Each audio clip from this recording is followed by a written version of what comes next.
देखिए plasma membrane में जो मूवमेंट होगा पैसिव ट्रांसपोर्ट और एक्टिव ट्रांसपोर्ट। एक्टिव ट्रांसपोर्ट के लिए आपको सोडियम आयन पोटेशियम आयन देना पड़ेगा।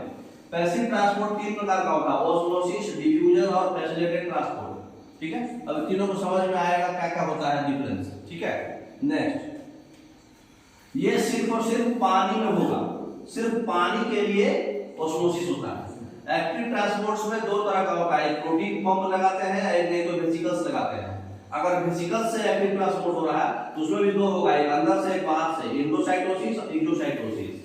पहले ये फिगर माइंड रख लो क्योंकि ये फिगर आपका क्या है, चैप्टर का कंटेंट है। ये चैप्टर का कंटेंट पे भी दबा के क्वेश्चन आता है ना।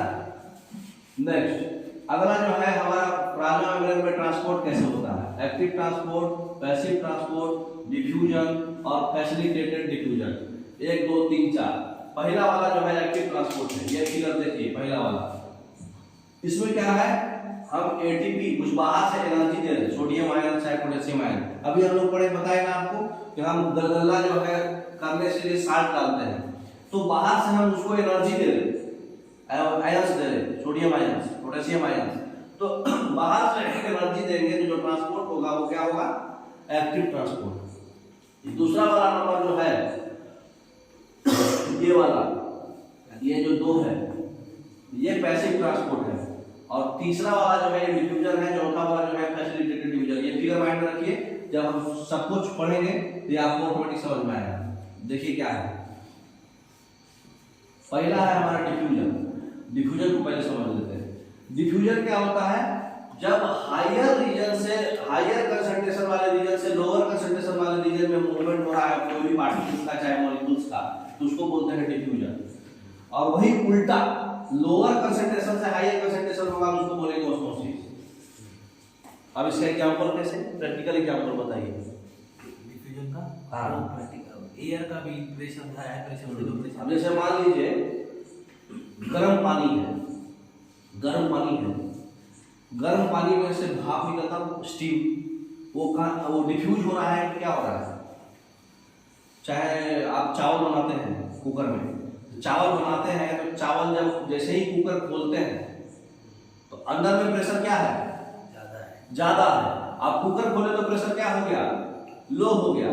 तो अंदर में कंसंट्रेशन क्या था, ज्यादा, बाहर लो हो गया कंसंट्रेशन। तो जो उसका एयर है वो कहाँ जाएगा, हायर से लोअर। तो ये क्या हो रहा है, ये प्रोसेस डिफ्यूजन।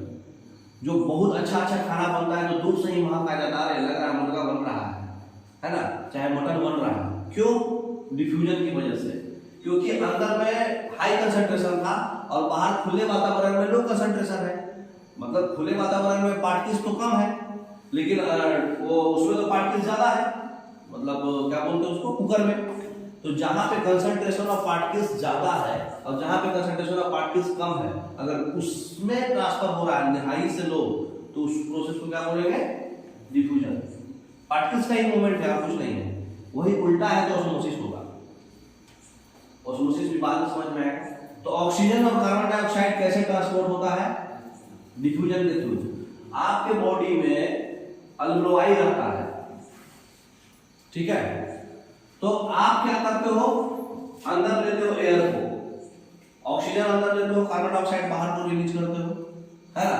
तो अल्वेओलाई क्या करता है, यहां से कार्बन डाइऑक्साइड अंदर लिया, उसको प्यूरिफाई करके बाहर निकालेगा। ब्लू वाला देखिए बाहर निकल रहा है, कार्बन डाइऑक्साइड बाहर निकल रहा है, और ऑक्सीजन को अंदर लेना है ब्लड कैपिलरीज के थ्रू।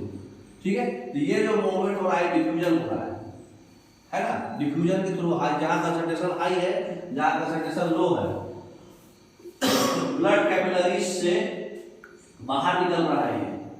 ऑक्सीजन यहाँ पे क्या कंसंट्रेशन था, हाई लंग्स में, ठीक है, और बाहर में कैपिलरीज का कंसंट्रेशन क्या था, लो, हाई से लो गया। यहाँ पे आपके बॉडी से लंग्स में गया, लंग्स से बॉडी कौन गया, ऑक्सीजन। क्यों, क्योंकि लंग्स में आपका ऑक्सीजन का कंसंट्रेशन क्या था, हाई, बॉडी में आपका ऑक्सीजन का कंसंट्रेशन क्या था, लो, इसलिए लंग्स से बॉडी गया। ये बॉडी से लंग्स क्यों जा रहा, क्यों, क्योंकि आपके लंग्स में कार्बन डाइऑक्साइड नहीं था। आप जो हवा ले रहे हो अंदर, उसमें ऑक्सीजन जाता है कि कार्बन डाइऑक्साइड, ऑक्सीजन ज्यादा है, तो आपके लंग्स में कार्बन डाइऑक्साइड का कंसंट्रेशन कम था, लेकिन आपके बॉडी में कार्बन डाइऑक्साइड आ गया है। क्यों? क्योंकि आपके ब्लड में कार्बन डाइऑक्साइड जो है हार्ट से, गंदगी से, सुट्टा मारने से आ जाता ना, तो आपके बॉडी में आया, तो बॉडी में कंसंट्रेशन कार्बन डाइऑक्साइड का ज्यादा है, लेकिन लंग्स में कम है। लंग्स तो डायरेक्ट कार्बन डाइऑक्साइड नहीं दे रहा ना, तो आप अपने बॉडी से दे रहे हो उसको, ठीक है। तो बॉडी में कंसंट्रेशन ज्यादा है, लंग्स में कंसंट्रेशन कम है, तो हाई से लो जाएगा हमेशा मूवमेंट, इसलिए बॉडी से लंग्स जाएगा ये, समझ में आ रहा? तो हाई कंसंट्रेशन से लो कंसंट्रेशन मूवमेंट हुआ, डिफ्यूजन हुआ। यहाँ भी ऑक्सीजन ज्यादा था लंग्स में, बॉडी में ऑक्सीजन कम था, हाई से लो मूवमेंट हुआ, इसलिए ये बाहर से अंदर नहीं है, अंदर से बाहर है। समझ में आ रहा मूवमेंट? इसको बोलते हैं डिफ्यूजन, ठीक है। तो डिफ्यूजन जो है बहुत ही फ्लो के साथ मूव करता है। आप देखिए ये जो है डिफ्यूजन के साथ ये सो गया, क्यों सो गया? इसका माइंड हैंग कर दिया। क्यों हैंग कर दिया?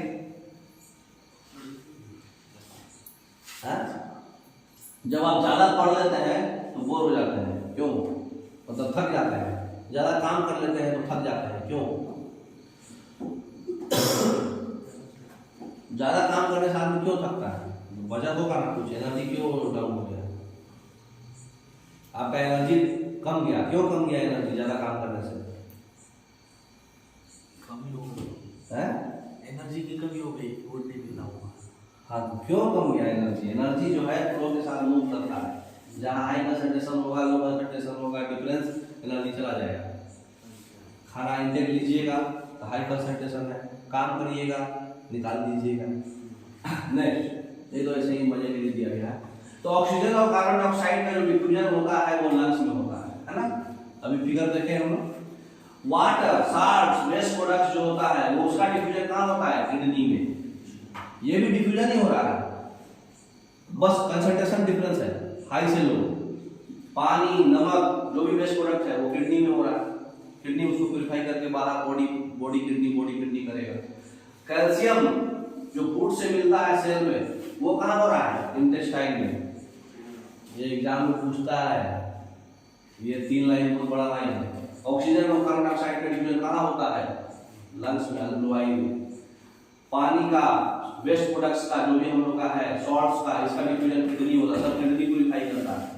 और जो भी हम कैल्शियम फूड से जो हम लोग को मिलता है कैल्शियम, उसका डिफ्यूजन कहाँ होता है? इंटेस्टाइन में। इंटेस्टाइन मतलब आंत में। नेक्स्ट, अब अगला टॉपिक है हमारा ऑस्मोसिस।